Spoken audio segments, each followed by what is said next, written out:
up, everybody? It's your girl, Sophie Soph, back here on Sophia's Football Talk. Finally back for a stream.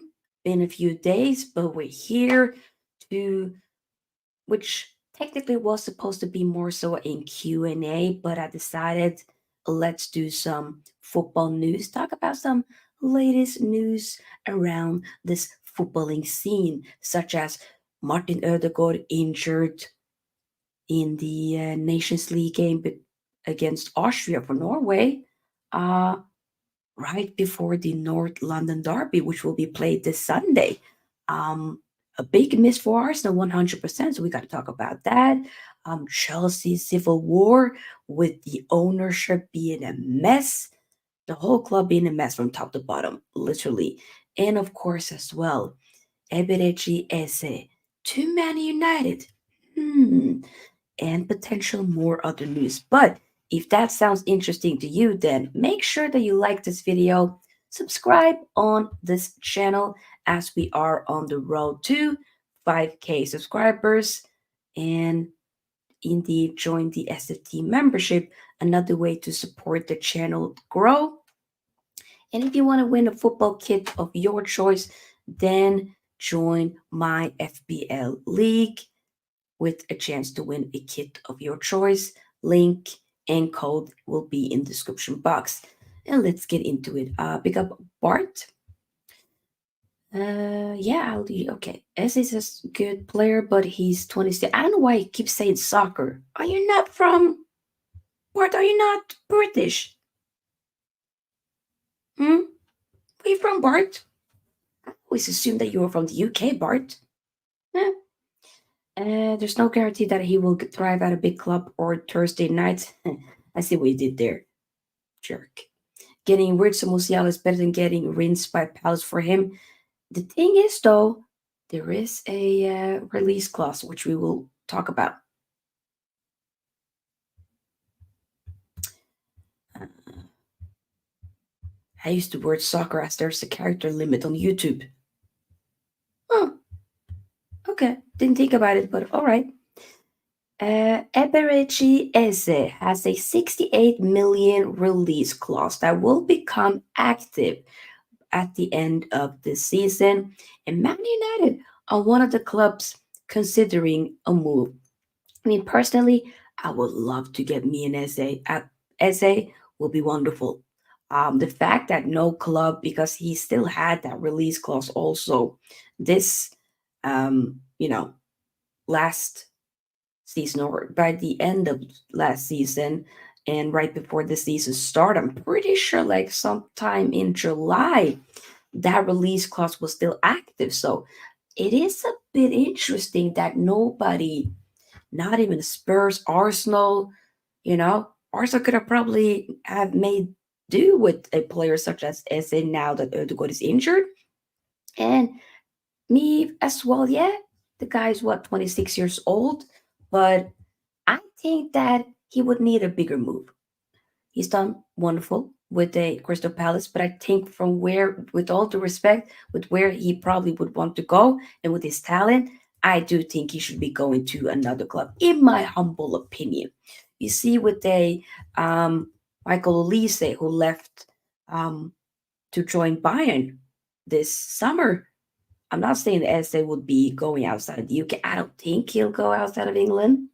I think there'll be one of the top six clubs that would try to get his services. And he's 26 years old, prime age of his career. I think it would be wonderful to get. Pick up Ravi. Yes, indeed, get the likes up. People get the likes up. Next season, they will sell Wharton or and Goe, so Eze will stay due to his injury record. I don't necessarily know that he would stay. But I hear what you're saying. Wharton, definitely. Guay as well. The fact that Guay didn't go to a Newcastle who was heavily interested in him was a little bit interesting. But with the whole, I think FFP, PSR, is it PSR? The whole money thing, obviously, with the clubs. It's just it restricts clubs from spending a lot of money like they used to. Um, Although then you see with the Chelsea, they still be going mad. So it really depends. Palace scored and conceded the same number of goals as my. Okay, shush. Respectfully, sit this one out. Um, Fake football fan Bart. But yeah, we have to wait and see what happens with an essay to Man United. I will keep you guys posted for sure. I also know that Arabio is still on a free. Man United is kind of interested, but it has to be like an affordable deal. It can't be something that's a bit out of reach. The fact that he's been saying no, I think he's been approached by Galatasaray for a deal, but he's declined that. Bit unsure with the Saudi as well, maybe. But he's obviously waiting. He's waiting for something. But the fact that maybe he assumed that he was going to get so many different deals, he was just going to be able to, okay, I can just say no to this, say no to this, say no to this, and say yes to this. Respectfully, that didn't happen like that. And he's been clubless since by the end of June. It's been now a few months. What, 3 months? And he's still, in the France squad. If you want to still be able to, you know, still have your spot there, then bros, you gotta play regularly club football. You can't just not play club, or right? That to me doesn't make sense. You cannot just not play. Like that would be odd. But I'll keep you guys updated on that. I just realized I had the wrong picture for that. Of course, typical Sophie. This was the picture for Eze. We might as well then go to the Ødegaard thing. So Martin Ødegaard, as I was watching the game, big up Ed says yo, I cannot speak. Uncomfortable conversation for Mr. Rabio. Sorry, loading me things. Yeah, it is very uncomfortable conversations indeed. Big up, broski. Hope you're doing well. With Martin Ødegaard, I did watch the game. Y'all know me. Born and raised to know I watch every single Norway game. Okay? Even the Nations League, I will be watching. I watched that game invested against Austria. And finally, we did to get the win 2-1 with one of the newcomers, Myhre, scoring in the 9th minute. And then a very long winded VAR decision to finally rule a goal for a Haaland to get the winner as Sabitzer got the equalizer. But yes, wonderful to get those points because for a lot of nations, Nations League aren't really important. But for Norway, who hasn't qualified for any major tournament in years, we need the Nations League. That is kind of another way for us to get there, to a major tournament. So respectfully, I kind of need it, even though I've disrespected competition ever since we first got it. I still am like I need it. I need it. Okay, respectfully, I still need it, at least for Norway. But yeah, so he had to be subbed off Martin Ødegaard um, in that game. I believe in the 67th minute after twisting his ankle. Um, Basically, it was kind of like a late tackle from somebody. It looked like he kind of like landed badly and then completely twisted his ankle. Like his foot went the other way. It went here. Like it should be here. It like literally it should be here. It was here. Oh, it didn't look good. And he was in instant pain. He was crying as well. Like it didn't look good. It really didn't look good. You know when players instantly does this, hide their face, and bite their lip and do this, and especially with the player as Ødegaard, like if he's fit, he will be playing. He will be playing. And if it's something minor, not really that serious, he will pull through. This one, though, brother, Brosi could barely walk in. The day after we saw him, take private plane, I believe, to London, obviously, to meet up with the Arsenal medical team. We saw him on crutches and a protective boot. Like, yeah.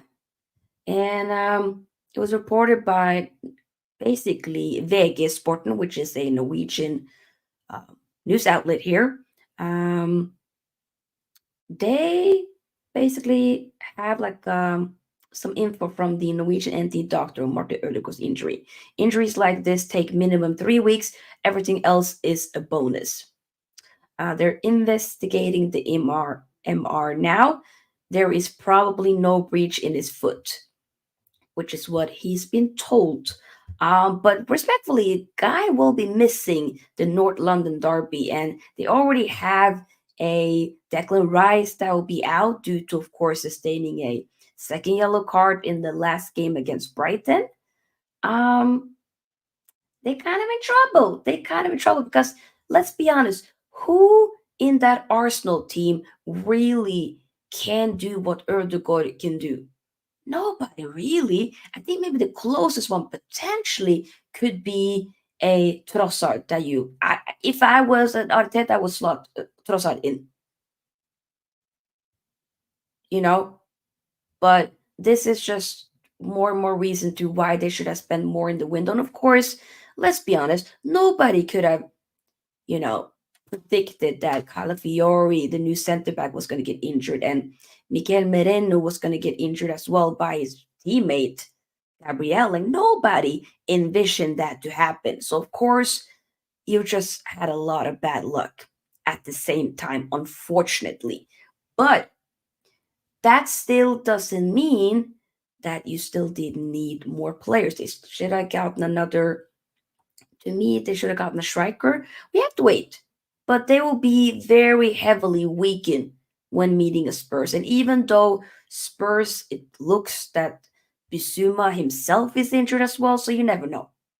But I think it's going to be a good game, though. It might be a little bit more even playing fields, but it is at Spurs ground. And I mean, Arsenal kind of had maybe a little bit of the upper hand the last few times, especially when it goes to kind of how the gap is between the two teams.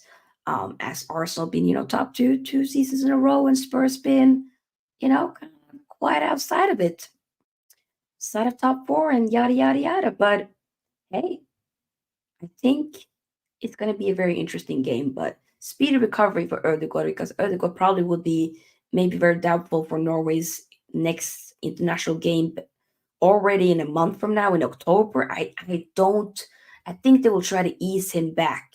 Like, yes, it'll be 3 weeks, but the dumbest thing is to try to force it. And this is why, like, when that injury instantly happened, I was like, yeah, he'll be out for a few weeks, 100 at least a few weeks. And there were some Arsenal fans thinking, nah, he'll be okay. No, I'm sorry, if you twist your ankle like that, there's no way in a few days you'll be able to be ready on Sunday. What? That wouldn't make any sense. But I digress. Big up to Henry. Hope you're doing well. Ed says, I think Havertz goes back into midfield. Raheem starts false nine. I think Raheem Sterling. It actually is going to be pretty dope to see him play though for Arsenal. Like it'll be interesting. Very very weird seeing him in that Arsenal kit in the promo picks. But Havertz in midfield, I just don't think it works. And Sterling false nine. Nah. Mm-mm. Mm-mm. This is why, like, they should have gotten another number 10. Freaking hell. Literally. I don't know.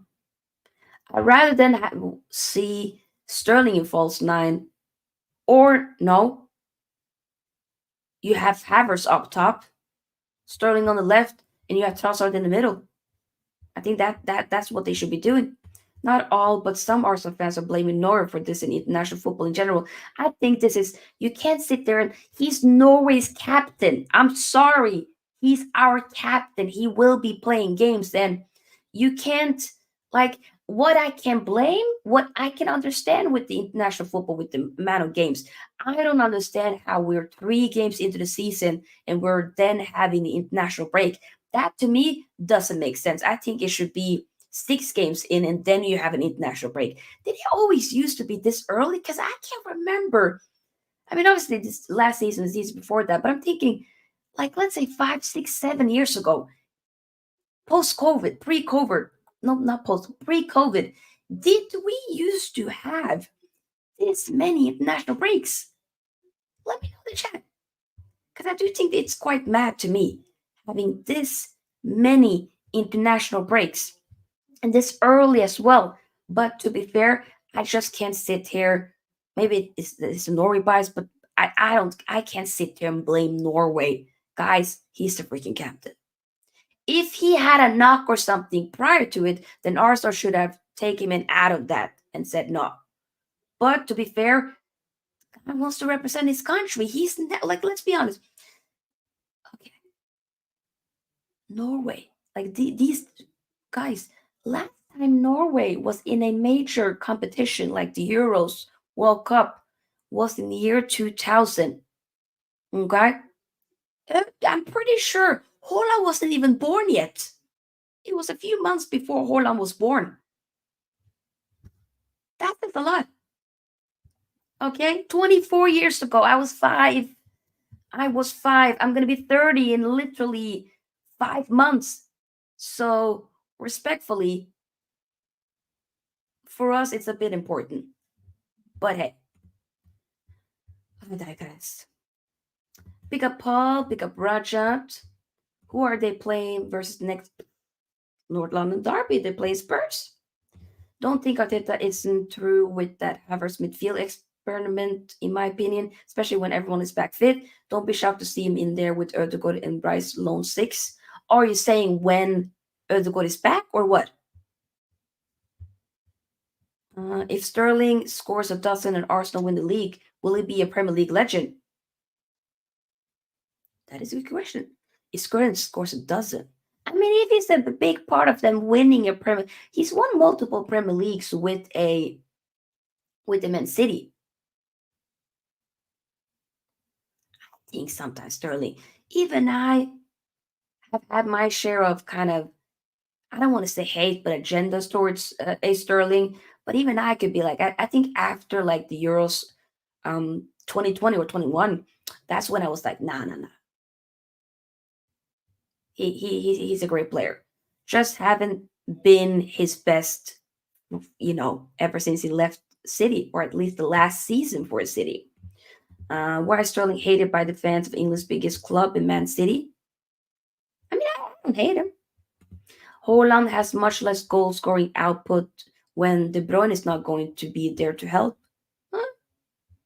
He's still, I mean, even when De Bruyne wasn't there, still he was shaky here and there, but he still did score though. The thing is, though, for Norway, he scored back to back in back to back games now, and he's one goal away from equaling Jørgen Juve's um, all-time top goal scorer record for Norway. So one goal away, and he's going to be technically 2 goals away, and then he's going to be the Norway's top goal scorer, and he's only 24. Mad. They get one international football to have a window from mid March to May and have the club season uninterrupted from August to mid March. I think he wanted to have a window from mid March to May. Huh. Thank you, Henry. Thank you. Georgia going to Euros and cooking has put extra pressures on teams like no. Exactly. We were Ed. The annoying part is we were in the same group as a Georgia and Scotland, who both went through. We just messed up at the end with some of the games, and a lot of people. I don't like the agendas where people be like, "Oh, we're blaming Holland didn't show up, Ødegaard didn't show up." When people say that, they haven't watched the games. I'm sorry, respectfully, they haven't. They've just seen the results and they'd be like, oh, they didn't show up. No. Watch the games and then shush, respectfully. And this comes from me. I don't need to be, twerking and dropping down low for both of them too. No, I don't know. But when they play for Norway, all of the whole you play for City, you play for Arsenal thing, that's out of the window. That's kind of how I feel. Yeah, 30. Spurs are going to win Sunday. We'll see. Oh, that's true. Didn't read video title. No worries.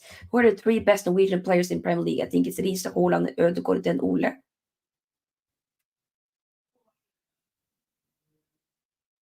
Ole has won multiple titles, so Ole got to be a bit more up there as well, respectfully. I do think Ødegaard is incredible. Riise, hey, the Swedes will not forget. Jon Riise for Liverpool pains me. But that red-haired fullback could ball. And of course, Holland is Holland. Or Haaland, as he pronounces his name for whatever reason, started to do. Erling Braut Haaland. Why do you sound Dutch? What? Yes, smack the like button. Indeed. Big up Noah, we're doing well, and big up to Brush. Sterling is like Pedro. He doesn't get credit for how good he was because the team and manager around him were so elite in comparison to him. That is not a bad show. Sterling was England's best player at the Euros in 2021. He won the penalty for England to go to final. Where he during the whole knockout stages for England, like he was the guy that pulled England through. Without him, they would have probably been out earlier. Respectfully, they might have not even made it to the final without the Sterling. So, respectfully, that says a lot. Yeah. Not as a good goalkeeper, not great goalkeeper. Would take Holland to. I would love a Holland, but that ship has sailed. So I wanted to talk about the whole Chelsea civil war thing. That's going to be the final thing that we talk about because I've noticed the show has been a bit already gone by really quickly. Been almost 30 minutes. Sky Sports News understand Clearlake Capital are open to buying out Todd Bowley, but they will not sell their own shares. As you can see here, this is a diagram. This feels very mapped. Oh, I just felt like I went back to school with this diagram here, this cake diagram. So you see the blue part here, or one of the blue shades, the more bigger one, 61.6% of the shares, the ownership is owned by Clearlake, meaning Chelsea. And then you have the other ones. You have Todd Bowley, Mark Walter, Hans Jorgwis on 12.8% each. To be honest, for the longest time when they first bought them, I thought it was actually Todd Bowley that was just the only person, but no, it's Clear Lake Capital with an Igbali, and I believe those two are kind of beefing. So it's basically a proper. There's a reason why we're having like a civil war, you know, or that Chelsea is having a civil war. Reported by Bloomberg, Chelsea's main shareholders, meaning Clear Lake Capital, are exploring their ownership of the club after little more than 2 years in charge. Amid a deterioration in relations, people familiar with the matter said. Looks to be that it ain't too rosy at the bridge at the very moment, and people are trying to get out. This is why when people are telling me, yeah, but Chelsea, they have a good squad. They got Maresca now. Oh, we're gonna do that. No, you're a mess. I know where my club is. We're trying to rectify all of the bad wrongdoings that our owners, Glazers, have done over the years, over 2 decades. We're trying to rectify that. We're trying to make sure that we fix this crap and it doesn't happen again. But with Chelsea, I think it's a mess. It looks to be that there's so many different types of, like, with the transfer window. What are you trying to really do? You're buying a lot of bunch of young Brazilian kids, and then also some other younger kids from other places, and then you're selling them, or you're putting them on these death row contracts for 7+ years. It doesn't really make any sense to me. I don't think there's any proper ambition from some of the owners. It's proper bickering happening. And I'm just going to be real. They're a mess. They're respectfully a mess. And if I was a Chelsea fan, I would be very concerned and I would be pissed with how they're moving. And there were some reports saying that they might, I don't know, it might have been Clear Lake that wanted to potentially move Chelsea away from Stamford Bridge. And I'm like, Stamford Bridge is an iconic stadium. Yes, might not be, I believe it's 40 plus thousand. Of course, a club stature of a Chelsea should have more seats, but then you should probably either build something close to that same area, like what Man United and Ineos are trying to do for the Old Trafford project, with basically building a new stadium, but that's still going to be on the same place at the old one, just basically next to it, and that the old one will be more so used for the women's team and the academy, the under 21s, under 19s, and all of that. Um, and have it more so still be like, the stadium tours, all that, like that is still, it will be preserved regardless. And I think that probably should have been the same thing for Chelsea, or at least that maybe you build more seats. I don't know, but something. But trying to remove it and say, Baba, we gonna leave from Stamford Bridge, that to me doesn't really make sense. But hey, I digress. Yeah, not the right people who are running the club. Exactly. Like, this is so much different from a Roman Abramovich. And I get it. It ended up being very political at the end, why he had to be removed and why he wasn't there. Okay, sure. But for Chelsea fan, like the way that man loved your club, okay, maybe made some mistakes here and there, but he loved your club and he really cared. It showed. He wanted Chelsea to be successful, and they were. 20 years they've been hella successful, you know? So, or less than 20 years technically, but yeah. If I was a player, I would still choose Chelsea over United. United have no real direction at least. Chelsea are trying to Ravi, I think that's so weird. I completely disagree. And this, maybe you might think this is the Man United bias, but what is Chelsea's real direction, and what is our what is their real direction compared to ours? Because we have somebody that's trying to work out a proper structure here. Yes, I get it with Ten Hag. I completely get it. I understand it makes it way more difficult when you have him at the wheel, but the people above him is trying to work stuff out, and so far they're getting it done, right? Slowly but surely. With the Chelsea, it's a mess. Spending lots of money. When you spend nearly close to 2 billion, surely you should be winning the league by now. You probably should have even had one, at least one Premier League and some domestic cup trophies by now.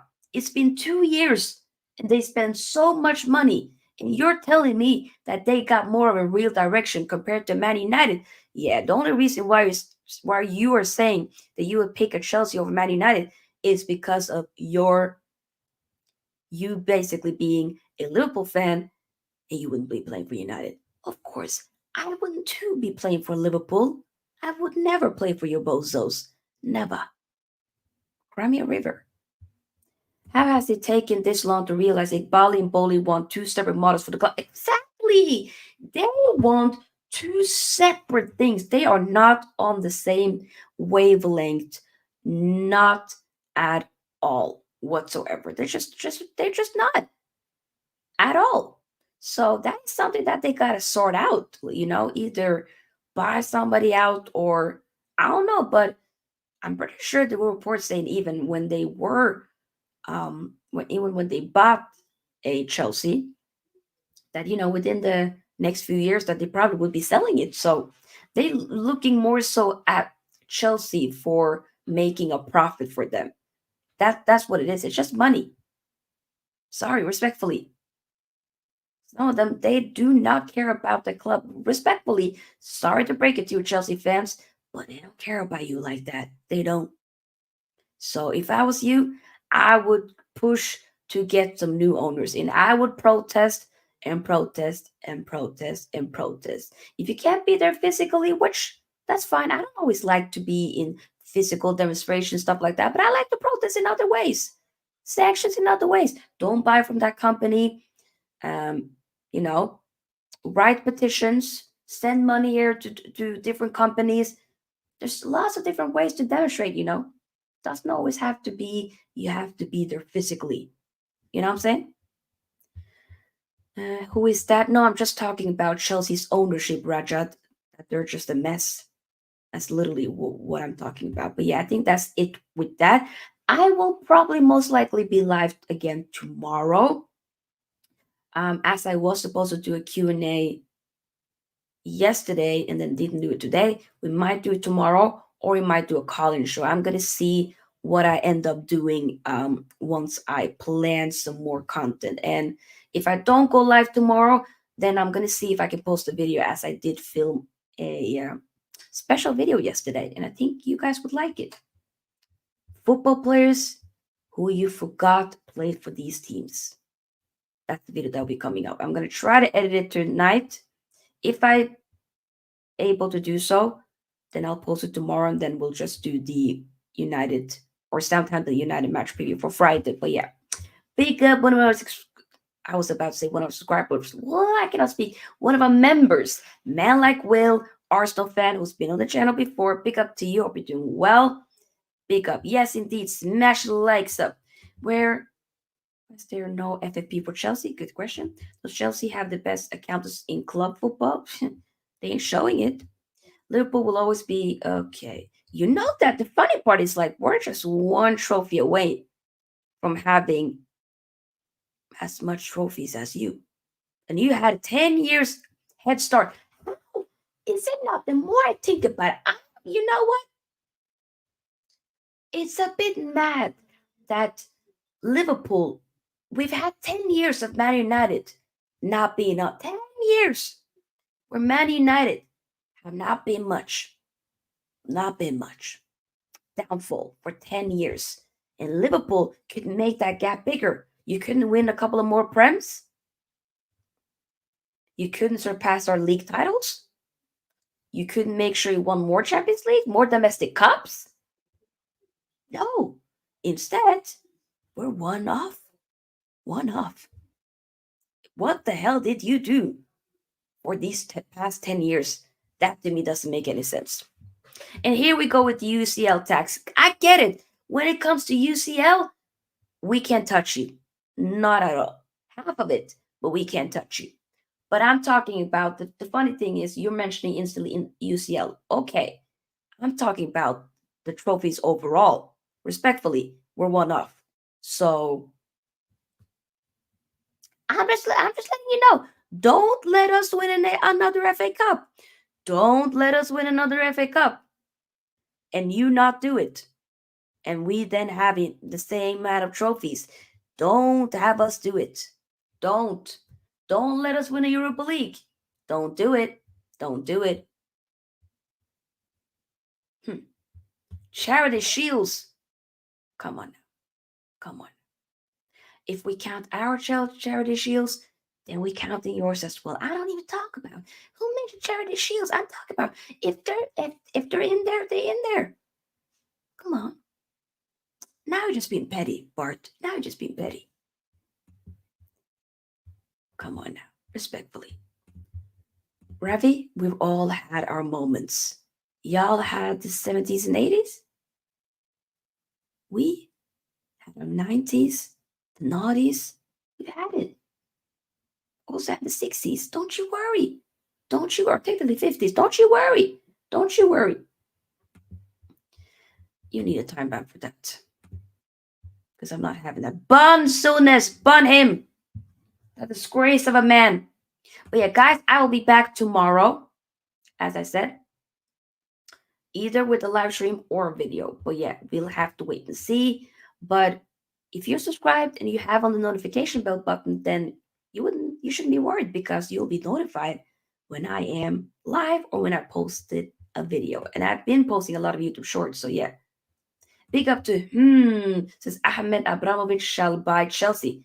Ahmed Abramovich. Who the hell is Ahmed Abramovich? Is Ahmed Abramovich a real guy? Is that his brother? Ahmed Abramovich. Hey, that's actually wait. Actually a guy on Facebook called Ahmed Abramovich. Ahmed Abramovich. Thank you, Noah. Even Everton were doing bits before. Okay. Wow. Woohoo. Wonderful. Where are they now? Get out of here. See you guys. Bye-bye. We are out. Are you all right? Yes. No, you are all left.